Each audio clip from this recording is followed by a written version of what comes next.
Hello. Welcome to the best Xeno hunting guide you ever done seen. How do Thargoid?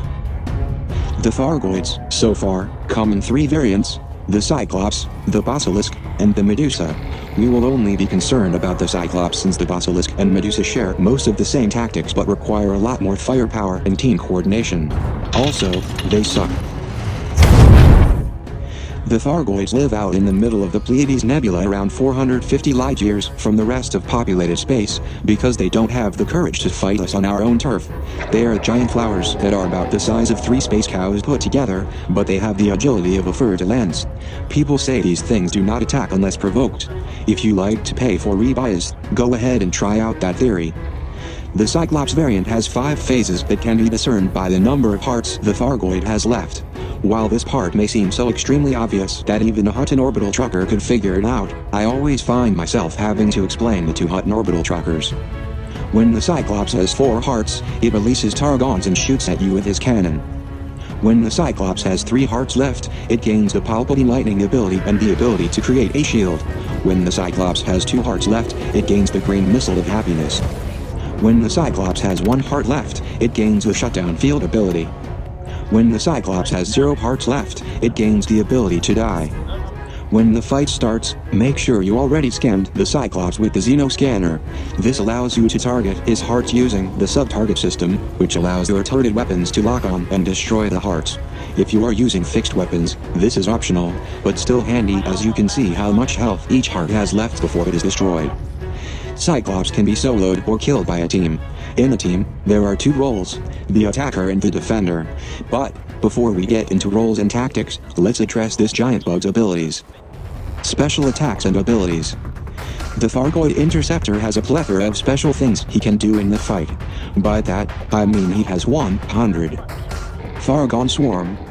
Thargons are the first thing you will see him deploy in a fight, and sometimes he deploys them even if not attacking you. These things are like a mean swarm of bees, and they can quickly render a ship unable to fight if not dealt with properly. The Thargons themselves have a standard attack and a special attack. The standard attack is the swarm shooting green goo at your ship that partially ignores shields, but does not ignore your hull. The special attack is a suicide solution, where the Thargons themselves will turn into missiles and ram into you, causing significant hull and module damage. To deal with the Thargon swarm, have a fighter engage the swarm and lead the swarm away from the rest of the fight, ideally after you have whittled the swarm number down using remote flak cannons. If you kill the swarm, or they all turn into missiles and die, they will simply be redeployed from the Cyclops and you have to distract the swarm all over again. Bad swarm control is often what leads to lost Thargoid kills, especially since the Basilisk and Medusa variants have higher swarm sizes of 64 and 92, respectively, over the Cyclops swarm size of 32. Thargoid Cannon. The Interceptor has its own orangish laser cannon that it will shoot at you throughout the entire fight. It does slightly higher damage than the Thargon Goo, and also will go through your shields. Remember, shields still block some of the damage, so it is not a waste to have a shield. Thargoid Lightning. The Thargoid Lightning makes having a shield a waste. Just kidding, but this attack will likely kill your shields, or at least do massive damage to it. His yellow Palpatine powers can cause systems on your ship to reboot, so do not be surprised to see that weapons, thrusters, distributors, and utility mounts go offline during this attack. It will also slow your ship down like a fly caught in a spider web, so it is hard to dodge this attack by moving. In fact, it is better to be moving slow, as the Interceptor's quick speed may cause him to drift out of his attack range before he can do any real damage. While under this attack, use this moment as an opportunity to get some good DPS at point-blank range, especially if you have to exert another heart. Thargoid Shield. After each heart goes down, the Interceptor will generate a panic shield to give itself the feeling of safety. Prove to it that shields mean nothing to you and take it down with any weaponry you have. Even normal weapons will work against it. It will not take any damage while its shield is up, and when you are fighting in a wing, the Interceptor may generate up to 3 or more shields before you kill another heart. The Thargoid shield does decay over time, so if you want to focus on the swarm while going for a solo kill, you can do that as you wait for the shield to decay on its own. Caustic Missile. The green missile of happiness will appear after 2 hearts are destroyed, and this missile can be the death of any under-armored ship in the vicinity. The caustic missile flies erratically and kind of slow, so if you react fast enough, you can actually fly away from it and it will eventually expire on its own. If you are hit with the missile, you will take constant hull damage until the missile's goo is removed from your hull. If you have strong enough armor, this effect can be ignored until the fight is over. There are only two ways to remove the caustic damage from your hull: land at a station, or overheat your ship long enough to cook off the goo before it cooks you. The latter method can be induced by turning on silent running, but this will remove your shield and it will damage your internal modules, so only use it as a last resort, preferably after the fight is over or you have safely escaped. Shutdown Field. The shutdown field is probably the coolest and deadliest thing to happen to ships in Elite Dangerous since the introduction of the turreted mining laser. It is actually more of an inconvenience than anything, but this is where newbie commanders seem to panic the most. Fortunately, because of this, they cannot fly their ship in panic mode, so this problem solves itself. The shutdown field can be used anytime, any number of times after the third heart is destroyed, but the interceptor typically uses it right after creating a shield after the destruction of its third heart. To counteract the shutdown field, use a shutdown field neutralizer when the ship's computer tells you energy surge detected, and the interceptor briefly flashes blue colors. You must keep the neutralizer active through the entire field burst, so having as much energy in your system's capacitor as possible is recommended, as the shutdown neutralizer will only work for as long as there's energy there. The shutdown field neutralizer saves all ships within a 3-kilometer radius, so teammates can cover for each other if someone misses the shutdown warning. Death.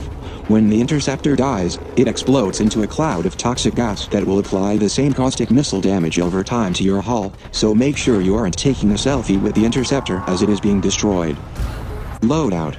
This all depends on what type of ship you are using, but it is really up to you and your playstyle and piloting ability. I do recommend fixed weapons wherever you can use them, especially for the multi-cannons, as the fixed variant has higher damage potential than the turrets. I recommend internal modules to consist of one module reinforcement, one AFMU for repairing said module reinforcement, and your cockpit canopy mid-battle, one class 6 or 7 fighter bay holding 2 AX high-pan fighters. Remember to take an expert level or above AI pilot to launch the fighters to distract the swarm, one shield generator, which should either be a super strong normal or prismatic shield, or a super weak by weak shield. In the latter case, the shield may also be optional. The rest of the internal modules should be the highest grade heavy-duty modified hull reinforcements you can fit, because high hull strength is paramount in these fights. Utility mounts should include a Xeno scanner and the shutdown field neutralizer. Shield boosters can fill up the rest, but if you want some point defense, or anything to help defend against the occasional griefer, use that. I will list the ships that I have personally used to fight Thargoids, but there are certainly other loadouts that are equally successful against Cyclops interceptors. Federal Assault Ship, 1 large AX multi-cannon, 1 large AX missile rack, 2 medium AX missile racks. All fixed variants. Federal Gunship, 1 large AX multi-cannon, 3 medium AX missile racks, 1 medium remote flak launcher. All fixed variants, plus whatever you want on the small hard points. I recommend something thermal for damaging the Thargoid shield when it appears. Overcharged incendiary enforcer cannons work nicely. Also railguns. Federal Corvette, 3 large AX multi-cannons. Fixed. 2 remote flak launchers, turreted only if using multi-crew. 2 small thermal weapons for helping against the Thargoid shield. Again, I use enforcers, but anything thermal works well. Type 10 Defender. Oh boy. 4 large AX multi-cannons. Turreted. 3 remote flak launchers, turreted only if using multi-crew. 2 small thermal weapons. You know the drill. I do not recommend repair limpets because they are useless in the middle of a fight. Once the fight is over, there is no threat, and you should just go back to a station to repair your hull and modules. Don't waste hull reinforcements on something you cannot even use during the fight. Roles. As any of these roles, the ideal setup is the toughest ship that you can afford to rebuy for. Remember, the higher hull integrity your ship has, the easier it is to survive the fight, and even escape if necessary. Remember, if you are soloing, you must do all of this yourself. Attacker. As an attacker, your role is to focus on damaging the Cyclops enough so that one of its hearts will be exerted and able to be destroyed. Then, you attack the heart until it is destroyed, and repeat until the interceptor is dead. This part of the guide seems to be the only thing people know about killing the Cyclops, but as you can see, we have covered a lot of material before getting to this point. You can do the most DPS to the Cyclops hull with AX missiles, but multi-cannons also work fine. You must attack the hearts using only the multi-cannons, however, as the AX missiles no longer do significant damage to them. Defender. As a defender, your role is to manage the Thargons and reduce their numbers whenever they swarm near the main battle. You should also have an expert level or above ship-launched fighter set to defend, and it should draw the swarm away from the fight. When there is no swarm nearby, or it is dead, your job is to assist the attacker with DPS until the swarm must be dealt with again. The Thargoid Interceptor Cyclops variant has a habit of dropping rare Thargoid-related materials such as biomechanical conduits, propulsion elements, weapon parts, and wreckage components. These materials have no use yet, but we all hope that they will later down the road, just like half of the materials that have existed in the game since day one of Orange years. The Interceptor also drops a Thargoid heart, which can be sold on the black market for a nice chunk of change, but you need a corrosive-resistant cargo rack to hold it safely. Hopefully I've helped you get to the point of at least seeing it drop hearts. Congratulations! You now have a bachelor's degree in nuclear physics with a minor in face tanking. Recent studies still show that Thargoids still attack unarmed humans unprovoked.